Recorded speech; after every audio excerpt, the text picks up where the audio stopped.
If you've had a traumatic experience in life and once in a while it shows its face, well, you try to create an environment for yourself, a gated environment where this trauma doesn't show its face. The point is, all of us, when we have difficulties and we don't want to face those difficulties, but we do know that they exist, we create a gated environment where we continuously become distracted so that this other reality to our life remains far away and far removed from us, so we don't have to think and reflect and feel.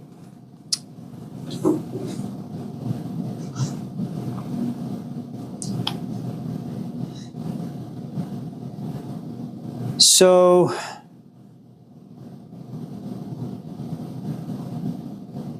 they have this kid and his name is Siddhartha. And I may be wrong, but I read somewhere some 30, 40 years ago that Siddhartha means someone who pursues physical desires. And that's really all of us in this class. You and I, oftentimes when we are young, to some extent unreflective, and also we live in a certain culture that pushes hedonism into our face. We have no choice but to just pursue the pleasure market. So for 19 long years, this is what this guy does. He goes out and, he has fun, like all of us. Now, one of the things you need to understand about good seekers, good students of life, is that they don't really have anything missing in their physical life. If you look at Gandhi, if you look at Malcolm X, if you look at Martin Luther, if you look at Jesus Christ, Moses, Muhammad, Lao Tzu, Confucius, what you have is a great amount of privilege that each of these figures have. So, if you go to Abraham Maslow's hierarchy of needs, what you realize is that, well, Siddhartha is not physically sick. Siddhartha has plenty of food to eat. Siddhartha has great parents. He loves his parents love him. He doesn't know what divorce is. He hasn't had sex before marriage. He hasn't gotten really sick. And he has lots of money, he has lots of physical power. And you need that. You need to have all those components in the right places, so hopefully you can be bored at the right time for the right reasons. And when you're bored, hopefully you can have the right influences around you. So around the age 19 or so, something really, really interesting happens to this kid. He is walking to Costco, and he runs into someone like me. Now, when you're young, you're without wrinkles. When you're young, you're hopeful, you're ambitious. You have lots of dreams. You still have another 50, 60, 80 years to go. Then, as he's going inside Costco, I come out, he looks at me, and he says, "What happened to you?" I said, "What do you mean?" "Well, your back is a little hunched." "Okay." "What happened to your face?" "What about my face?" "You have wrinkles." "Why?" "I don't know." "What happened to your hair?" "That's gone." "Why?" "I'm getting old." "Well, what the hell is that?" Now, the thing you need to understand about old age, that's the first experience that he has, that kind of rattles him from the inside. It's not that he's never seen old age. It's not like you and I have not seen people growing old and even dying or getting sick. The tragedy for the Buddha was that for some strange reason, he sees someone getting old, and that concept, that reality goes inside him. He internalizes the experience. Now, all of us internalize experiences, but we forget those experiences. The tragedy of being Siddhartha is that you see something. It shakes you from within. You try to forget because remember, we are not creatures who enjoy pain. This is a man who has lived a hedonistic life. He enjoys drinking, sexing, partying. But all of a sudden, he happens to be in this strange mood where he looks at someone who is old and he sees his own reflection. You know, when Chris long time ago told me that he's just going to talk to his customers about philosophy, and he's not going to continue with education because education sucks. He is passionate about philosophy. He goes to the classes at UC Berkeley, and that passion is put on the cross, nailed and buried, and never to be resurrected. He says, I respect my passion. I want my passion to remain alive. I don't want to be a scholar. If being a scholar, being an academic means turning out like these academics at UC Berkeley, I'd rather just work at Zachary's. Okay?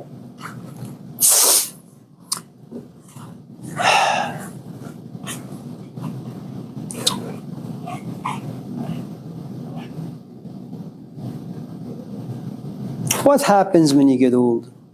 What happens when you internalize the experience? When you're 19 and you kind of reflect on the fact that soon you will be 60, you can no longer do what 19-year-olds do. You can no longer have conversations that 19-year-olds do. You can no longer party the way 19-year-olds do. As a 19-year-old, you have to carry this cross on your shoulder that soon I will be 60. Your relationship with your body changes. Your relationship with desires and pleasures begin to change. But more importantly, your relationship with time begins to change.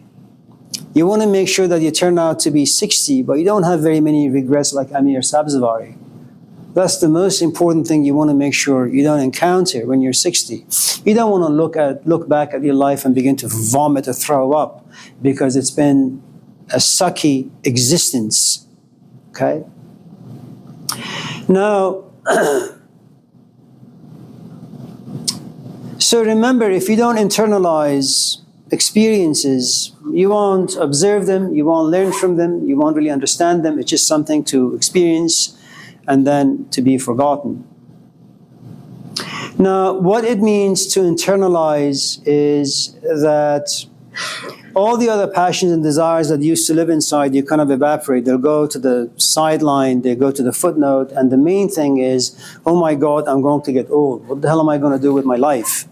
Now, you need to give your life a direction at the age of 19, but you need a GPS. So Siddhartha goes to his father. It's like you and I going to our friends, going to Chat GPT, going to YouTube, figuring out what the hell is wrong with me. I'm 19 or 20 or 30. I don't want to end up like my father. I don't want to end up like Amir Sabzavari once I become an instructor in a classroom of sorts. And you realize you need someone out there to give you some guidance. But آتش است این بانگ نای و نیست باد هر که این آتش ندارد نیست باد. That you ask your father, Dad, am I going to be like you, old, ugly? And your father kind of listens to your question casually, but what he doesn't understand, he doesn't feel, he doesn't see is that there is this passion. You're not just speaking, it's just not air. There is this trauma that lives inside your voice now. I ran into someone. He's no longer young. He's lost his hair. His back is bent. He talks slow. He's forgetful. You know? While I am young and I'm vigorous, how should I spend my time? And your father looks at you and says, son, I'm going to find you a wife. Now, he gets married. A few years later, he has a son. But the question doesn't leave him, you know. I'm going to get old. And the moment you begin to reflect on these questions in a very intimate way, and to be intimate, imagine how intimacy works. That you go home tonight and you lay next to someone and you love that someone. Maybe you hate that someone, but you can't get rid of him or her, you know. And you happen to be physically intimate. This other person is now inside you. It's like this trauma, this passion, this question. I am going to get old. Time is slipping. For the past 19 years, my life, it seems, has been hollow. I have lived, but I haven't reflected. Now, imagine if you miss your monthly cycle. Imagine if this idea goes inside you, this reality goes inside you, and you don't forget it. And little by little you become pregnant. What happens? Well, you can't sleep at night, you can't eat, you can't hang out with your friends, you lose the ability to laugh, you lose the ability to go to comedy clubs and listen to people telling you stupid jokes. You lose the ability to just sign up for classes just for a grade, to write essays for a grade. Now, he looks at his wife and he says to her, you know, I'm going to get old, you're going to get old, our kid is going to get old. How should we live our life? And his wife says, you know, our son wants Cheerios for dinner. We have no milk. Can you go get some milk from Safeway? And Siddhartha says, I don't care about the kid. I don't even care about you. Let him starve. For those of you who may not know, when Karl Marx was in his 30s, his wife, what was his name, Jenny, looks at him and says, our daughter is dead. She got sick and she died. I think she was only 2 years old. We need some money to buy her a coffin. And Marx looks at Jenny and says, I am in the middle of writing. Can you not disturb me? Our daughter is dead. Can you get some money so we can buy a coffin? No, I think you should do it yourself. So all of a sudden, when you become intimate with the idea, reality that you're going to die, that time is slipping, you find yourself on the inside slowly becoming detached to all the things that are in your life, and you feel guilty, and other people make you feel guilty. Now, to his credit, I don't know how he did it. The reality of getting old was not forgotten by him. You know, most often when you have a negative experience, you try to forget. The truth is, you don't even try, it just gets forgotten. It kind of gets hidden under an avalanche of other distractions, but he doesn't forget it. And one of the things you need to understand is this. You and I may read a good book, take a great class, go to a workshop, and someone may inspire us, so much so that when we leave that workshop, we say, I'm going to change the course of my life. But it doesn't usually happen. You have to be in the right place, you have to hear the right things, and whatever it is that you experience needs to be protected. That's the difference between someone like me and someone like Siddhartha.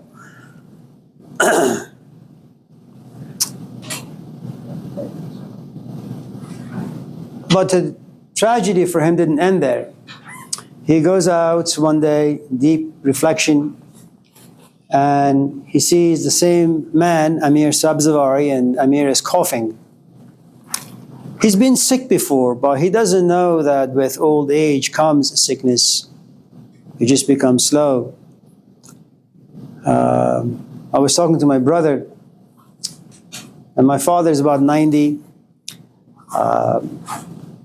They came back from France a couple of days ago, and my father tripped. He fell, hit his head to the ground, above his eyebrow broke open, lots of blood.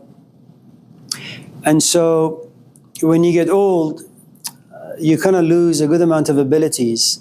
And when you reflect back on all the opportunities life gave you, but maybe you didn't have the resources, you didn't have the will, no passion, no interest, all you can do is sit back, reflect back, and kind of feel bad about all the things you could have done, but you didn't, for a variety of different reasons. There was a guy, he's now dead, I think, Houston Smith. He used to teach religious studies at some place. He wrote a couple of books. He was around the age 90, and someone interviewed him. And he said that I have one more book left inside me. And it's not something that you and I can really understand because we are relatively young to get to be 90 and to be interviewed. And then you look at this person who's interviewing you and tell them, I have one more book to write. That you have the will, you have the passion, you have the energy to sit day after day after day and bring your ideas out in a very coherent way in a book form. It's an amazing amazing thing to do. Now, getting sick to some extent, depending on the intensity of sickness, is that you just become bedridden. You can't really do much. And that's what happens to all of us. You get old, you get sick. And there comes a point, now I know that all of us in this class have gotten sick. We caught the flu perhaps, you were in bed, your wife or your husband, your companion had to do things for you. Maybe your parents travel long distance to make you soup, bring you food. And you kind of apologize to them for all of a sudden being a burden to them. You hate yourself for being sick, for unable to do anything. And that's what sickness is. You get diagnosed with cancer and you realize your time is ending and there isn't much you can do. No amount of bargaining, no amount of praying, and you're not really at a place where you can accept your condition. So you kind of wrestle with all these demons on the inside. And then he goes out again on the last of the third day and he finds Amir Sabzvari on the ground. What happened to him? He's dead. What is death? Why do people die? Where does life go?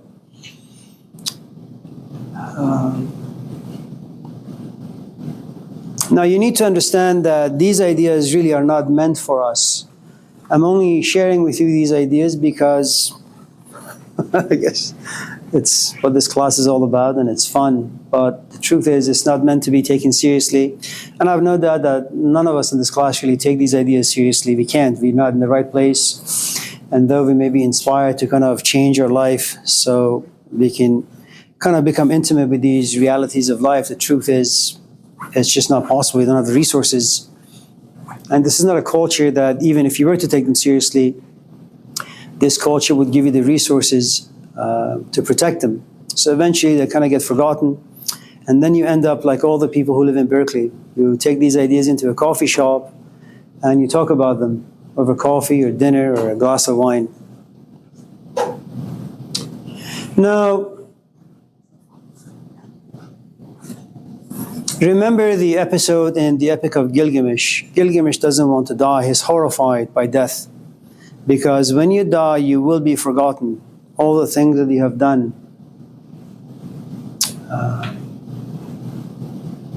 Eventually, the only thing that will happen to you upon your death is someone will have a picture of you above the fireplace. And after a while, they want to clean up and they realize, oh, this picture is just taking space. And that picture will come down, eventually go into the garage, and you will be completely forgotten. Now, once in a while, of course, someone has the same name as your son or your daughter who passed, and you kind of say, oh yeah, I had a son whose name was so-and-so. But the point is, in death, all of us get forgotten. Now, what you have is, inside this young 19-year-old kid, whose parents tried very, very hard to protect him from the realities of life.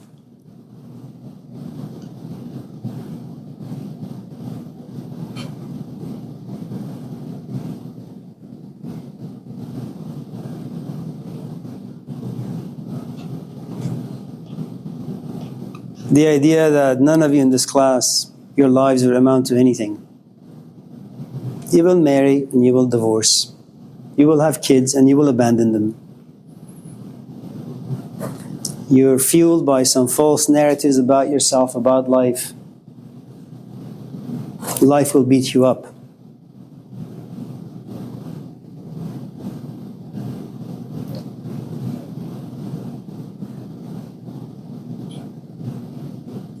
None of us are creative. None of us are authentic, original. They're copies of copies of copies of copies. That's who we are. And this is what Siddhartha didn't want. He wanted to be authentic, he just didn't know how. He knew that he was in the cradle of death. He knew he was in the cradle of sickness. He knew he was cradle of old age. He looks at his wife and he says, well, my wife can't save me. My parents can't save me. My kid can't save me.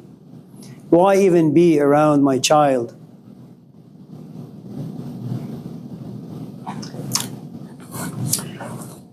You know, when you have children and when you study this culture like a good sociologist, you kind of look at the force of this culture and you look at your children and you say, thank God I'm close to death because I don't have to be around seeing how this culture will ruin my kids. Will break them, shatter them into 1,000 pieces. If I'm not here, I won't see. If I won't see, I won't feel.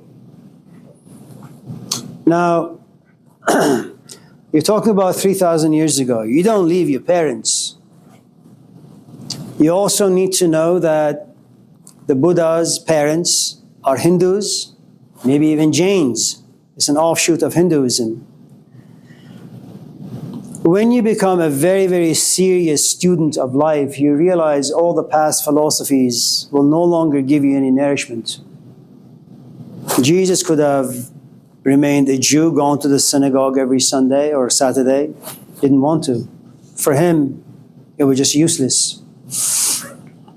Muhammad could have very easily accepted the Bedouin tradition. He didn't. And the point I'm trying to make is the moment you realize that there is something wrong internally within you, past philosophies of life will no longer work for you. You have to kind of create your own footsteps. You have to go on this journey all by yourself, hopefully with the help of a teacher of sorts. Now, 3,000 years ago, you don't walk away from your culture. You don't walk away from your people. Especially, you don't walk away from your wife and your kids. But his passion was so intense that he does walk away. He doesn't care. And the only way that you walk away from things if you no longer see in them any value. In other words, your relationship with them is diminished. It's what they call detachment.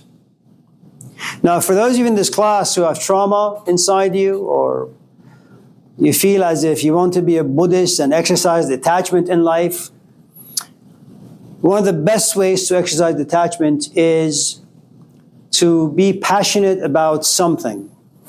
If you love piano, you will spend a good amount of your time playing the piano, which means that you won't spend too much time smoking or drinking or chatting with your useless friends or watching TV. And after 10 hours of playing piano, your body's tired, your mind is exhausted. You'll eat some food and you go to bed and just fall asleep. Now,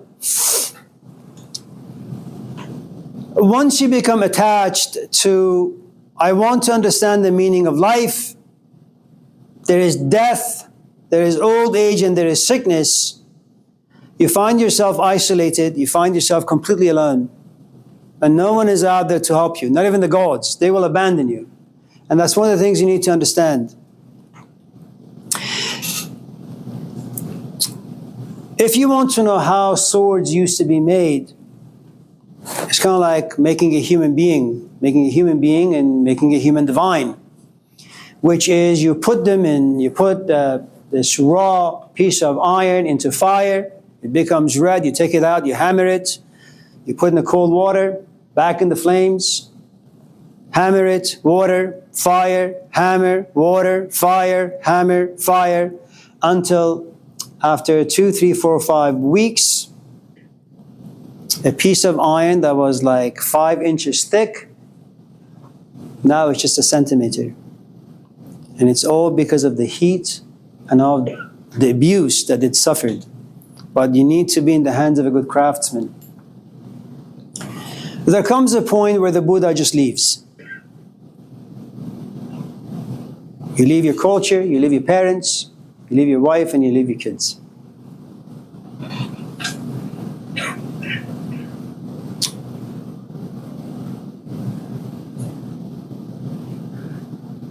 It's not very difficult to have a son like some of the people do in India, in Tibet, in Nepal,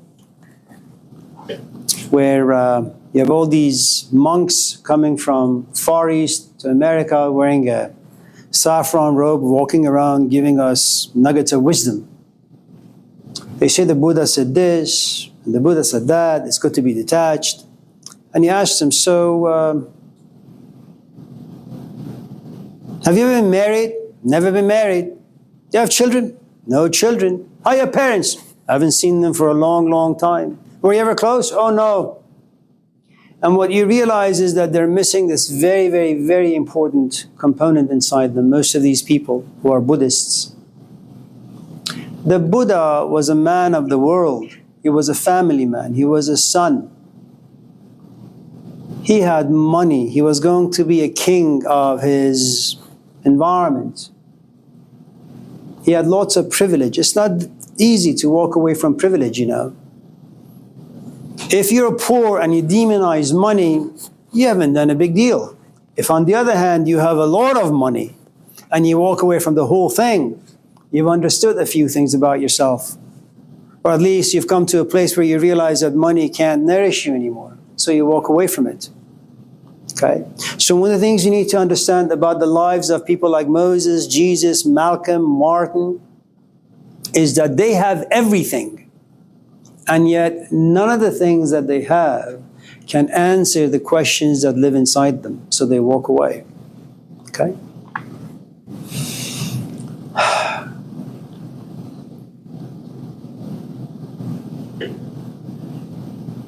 So remember, if you're in the iron stage, you will no doubt suffer some poverties that are related only to that stage.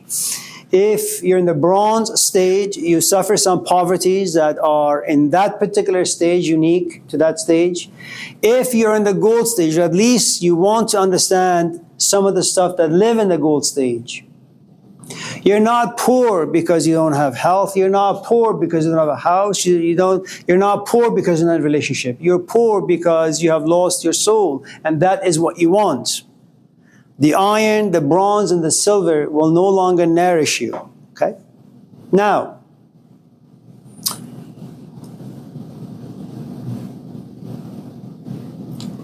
America is a quickie culture. It's a how-to culture.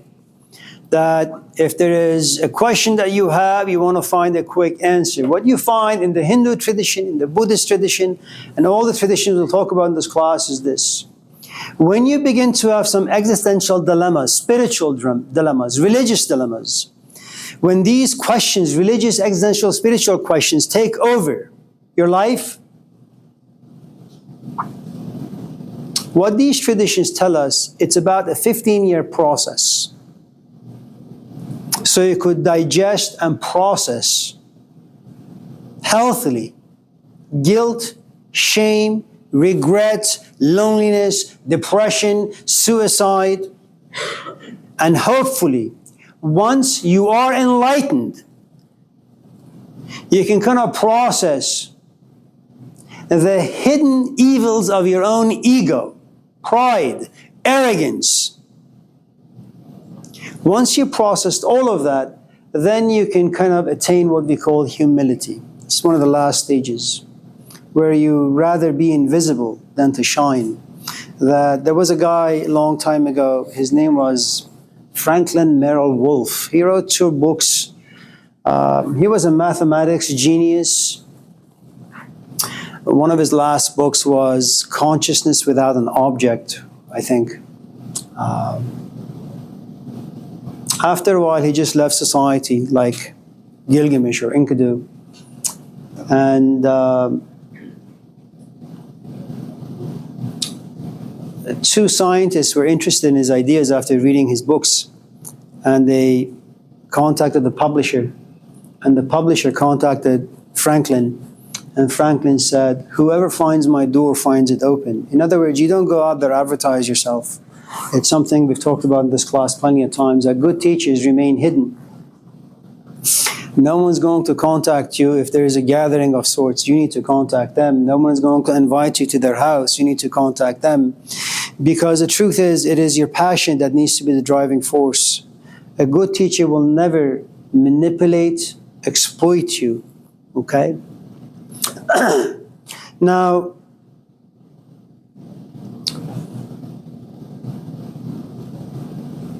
what is it that most of us do when the physical life no longer nourishes and satisfies us? Well, you become religious.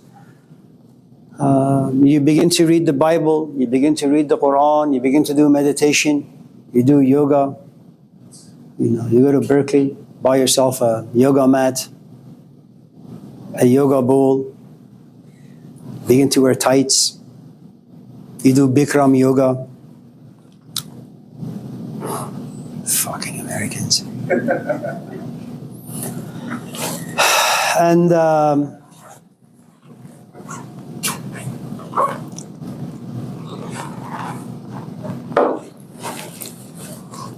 you become religious, and that goes to your question to some extent. You meditate, you have experiences, you fast, you pray, you have dreams. Okay, so you have an out-of-body experience. How long are you going to be out? A couple of minutes? A couple of days? Okay, so you're out, somewhere out there for a couple of days. What then? You have to come back. Where do you come back to? What's your body? And where is your body? Society. You have to figure out what do you want to do with your body in society. How you want to express yourself. How are you going to communicate? How are you going to continue being a relatively healthy social animal? And eventually, experiences what happens to you. Because they live in time, you eventually forget them. One of the things that the Indian sage Krishnamurti used to say is that when people talk about the dreams, when people talk about their experiences, it's because they currently don't have anything going for them. They always go back in time. It's like a relationship that has run dry. You just kind of go with your wife or your companion back in time, and you read the poems that they wrote to you like a century ago. Why do you go back a century ago? Well, because there is nothing to talk about right now, so you go back in time. So the Buddha had realized, the Buddha to be, the potential Buddha to be, had realized that the experiences eventually will dim intensity, and you certainly don't want to kind of go back in time and just talk about them to give yourself value and elevate yourself in a counterfeit sort of a way. So what happens when you have dreams? Dreams are the same way. The Buddha wanted to understand if there is a way that people can come to accept the fact that they will get old, they will get sick, they will die. If there is a way that you and I can wrestle with the miseries of life in a relatively healthy way.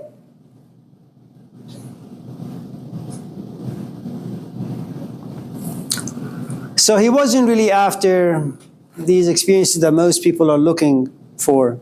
He really wanted to understand things. He wanted to open things up like a rat, figure out what lives inside of it. He fasted. Fasting is really, really, really, really good. It is true that your body kind of makes up certain images and you kind of think yourself to be something that you're really not. But fasting is really, really good because to be able, and something we'll talk about when we get to the pillar in Islam, fasting, because the only way that you can move your body, the only way that you can have fantasies, the only way you can think about and feel about your traumas, your history, the only way you can have any desire of any kind, regardless of how shallow or how profound it may be, your body needs food, your body needs energy, your mind needs sugar. No energy, you're just parked. You're stranded in the middle of nowhere. When you fast, you remove all energy from your system, and all you want to do is sleep. You have no desires. Now, when you become intimate with old age, you fast from becoming young and being young, doing young. When you're sick, you fast from doing things that you do when you're healthy. When you fast because you're intimate with the concept or the reality of death, you realize that there is nothing to pursue when you're alive. Take a class for what? Have a conversation for what? Do anything for what? Okay? Now, there is a story in the Old Testament as well as the Quran. We'll talk about this again when we get to the tradition called Islam. There is a man named Jacob. He has a few sons, like a dozen of them almost. But for some strange reason, he loves this one son more than any other of his children, and his name is Joseph.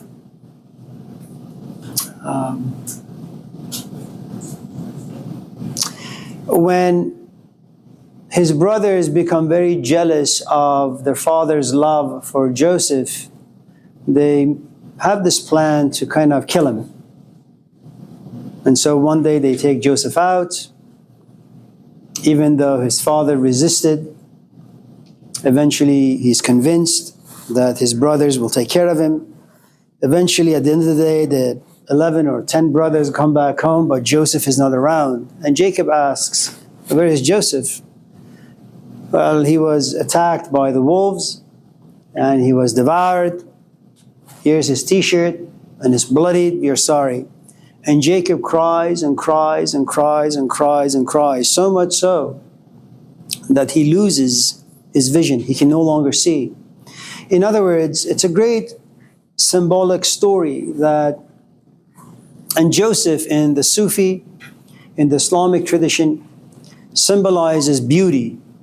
You don't know why you're attracted to Joseph. You don't know why you want your soul. You don't know why you're interested in it. You don't know why you're asking these difficult questions. Why you go to your father and you say, Dad, am I going to get old? Dad, am I going to get sick? Dad, am I going to die? And when he says, yes, then you ask him, so Dad, since you know that I'm going to get old and sick and die, well, what's the remedy? Is there a way you can protect me from those realities? And your father says, I'm sorry, honey, I can't do much. You can't protect me? Why did you give birth to me then? God damn it. Well, you know, it was really fun having sex with your mom. We didn't really think about, you know, the old age part, the sick part, the death part. So good luck with all of that. And all of a sudden you find your parents completely incompetent.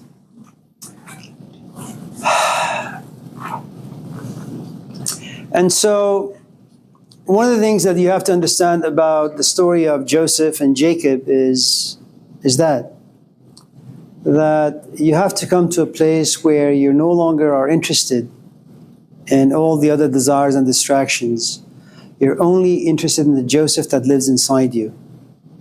You know, so much so that when one morning you wake up and you realize you're not reflecting, you kind of feel sad. And you go into the world to figure out what the hell you want to do, but the world is no longer attractive to you. So you walk around aimlessly. And so the point is you really have to become blind. In fact, when you fall in love with these questions, the same way that the Buddha did, you have no choice but to naturally grow to become blind. Nothing out there interests or attracts you. You fast organically, okay? There is no place to go. You just sit. And you don't really have to quiet your mind. That's a stupid way of doing anything. Unless you live in this culture.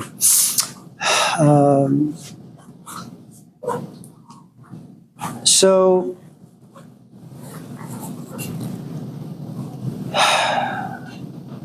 after about 10, 15 years of being in the forest, or going back to, for example, a place like Enkidu lived, he's come to realize that city life is no good for you. Family life is no longer good for him. He just remains a solitary man. And that is what the story is. To be able to ask these questions in an earnest, passionate, intense way, you have no choice but to travel in a very, very solitary way.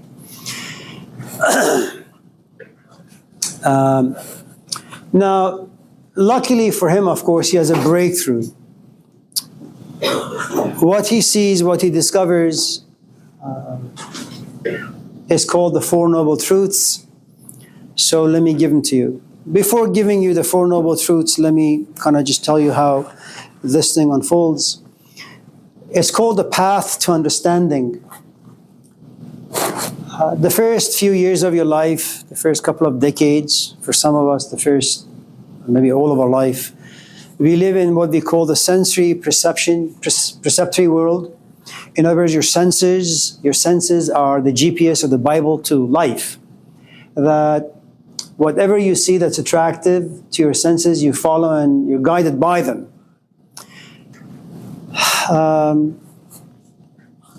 There comes a point where your senses can no longer guide you, and you struggle because you've depended on them, your five senses, to figure out who and what you are and what you need to do with your life. There is also the sixth sense we call the memory, that you go back in your quiet times and you kind of bring to surface some of the fond or not so fond memories, and you play with them. They create emotions, they create fantasies, ways to overcome. In other words, our five senses do create identity. And these five senses belong to culture, belong to society. So who and what we are really is a social creation, social construct, as the movie Matrix would tell us. Intuitive perception, that your senses, society has no longer any power to make you or break you. You live from the inside.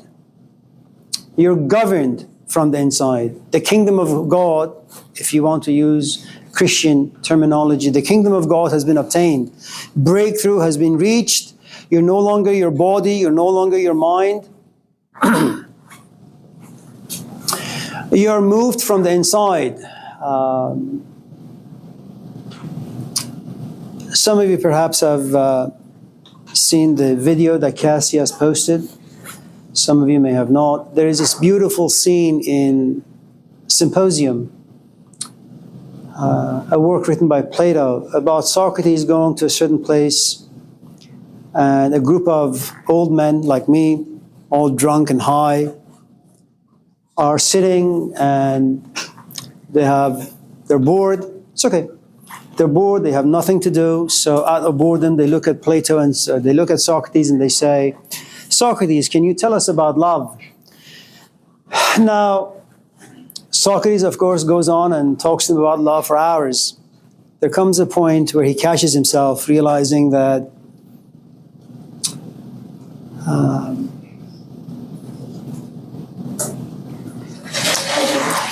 it's not really his intuition of the God within that's talking about love. It's Socrates who wants to kind of become visible, who wants to be worshipped by his audience. And then he stops himself, and people are wondering why Socrates all of a sudden has ceased to talk. They plead with him, continue. He says, no, I don't want to talk about this anymore.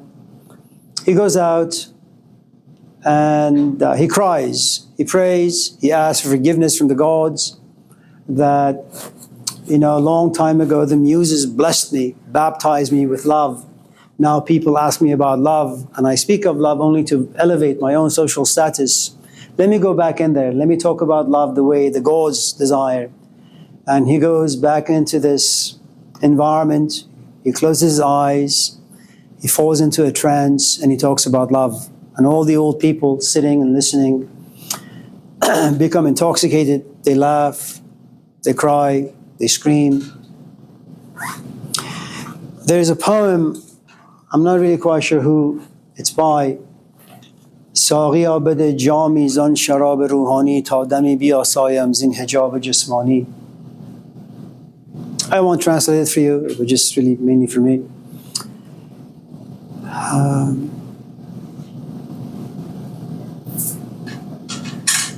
So, intuitive perception.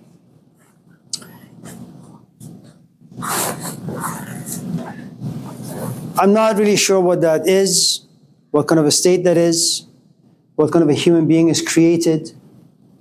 But once you enter the stage of your evolution, intuitive perception, you automatically enter this third stage. It's called the end of opposites.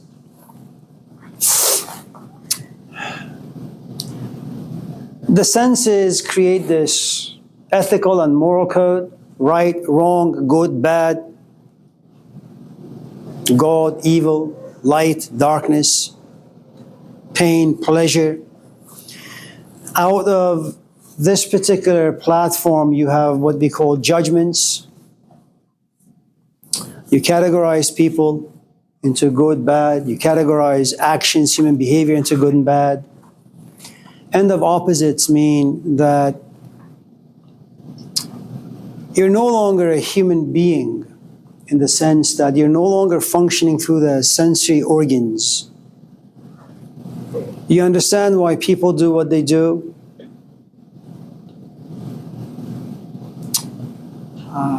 It's like, you walk into class and someone plays with their cell phone,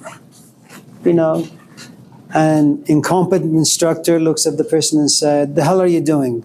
I'm going to remove some points." Someone who's kind of been there, done that, has not forgotten their own past, understands what boredom is, understand what it means to not be so interested, understand that people usually move through life like tax collectors. They take classes not because they're interested. They take classes because, they need to graduate, make some money, pay for rent. You also understand that, you could really be excited and attentive for maybe 20 minutes. That's how much your attention span is. When it gets to be like 31 minutes, you kind of lose all of that energy and focus.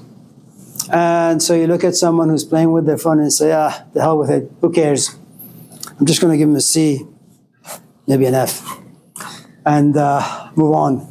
So the moment you're no longer a human being in flesh, and you're a human being in your intuition, in other words, that's how you function, that's how you govern yourself. You allow the muses to kind of find you relatively valuable and function through you. Then you cease to make judgments on people, about people or about anything, about yourself mainly. And then you find yourself in the fourth and last stage. It's called ananda, or bliss.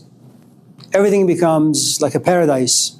If you've seen the last few minutes of the movie, The Last Samurai, they're in the battlefield.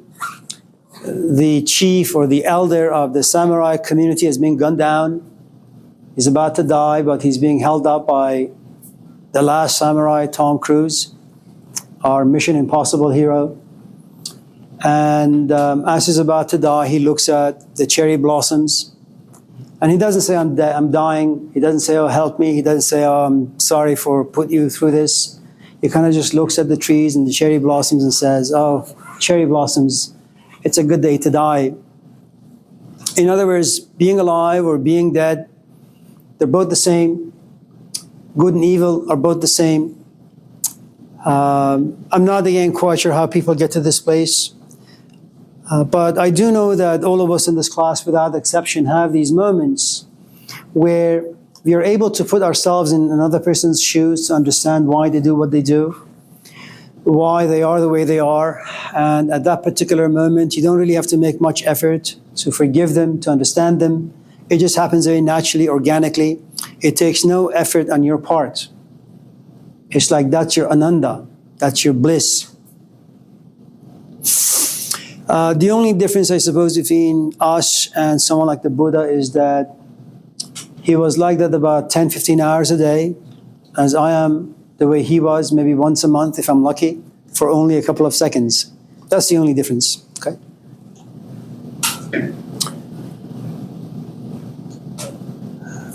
Now, let's talk about the Four Noble Truths.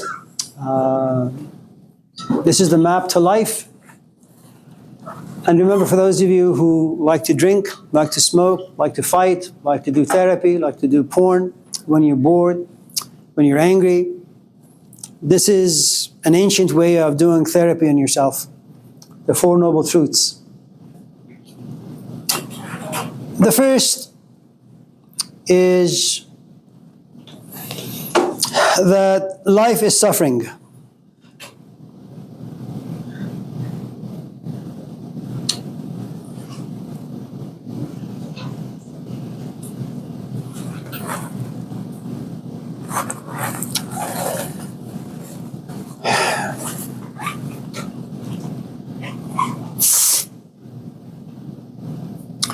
I'm not going to talk about animals or plants or cups or tables, human beings. You need me. all of you in this class who are taking your education seriously, you need me. You need me because you need to pass this class.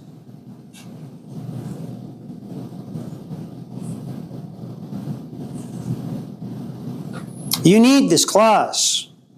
That need creates expectations. You are not yet autonomous. You are not a law unto yourself.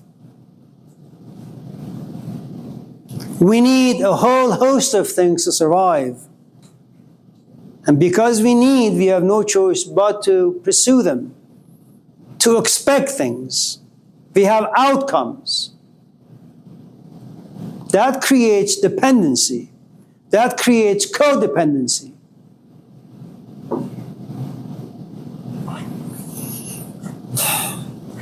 But you have no power over me, as you have no power over life.